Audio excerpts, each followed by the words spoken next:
sen erkaksan. Sening charchadim deyishga, dam olishga va lazzatlanishga haqqing yo'q, toki oilangga yetarlicha sharoit qilib bermas ekansan. Chunki sen tug'ilgan kuningdayoq mas'uliyatni bo'yningga olgansan. Mas'uliyatdan bo'yin tovlash esa erkaklikdan bo'yin tovlash bilan barobar. Erkaklikdan bo'yin tovlagandan ko'ra o'lganing afzal. Ko'zingni och, umringni nimalar bilan o'tkazyapsan? Ota-onang senga ne umidlar bilan boqib turibdi.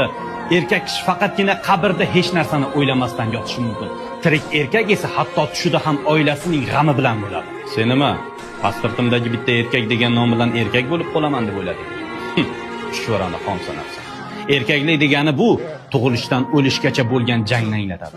Jangda kimdir tinch yotganini ko'rganmisan? Erkak kishi uchun bo'sh hamyondan og'irroq narsa yo'q bu dunyoda. Bolalaring oldiga bo'sh qo'l bilan borish naqadar azobligini his qilyapsanmi? Shuning uchun tur, harakatdan to'xtama.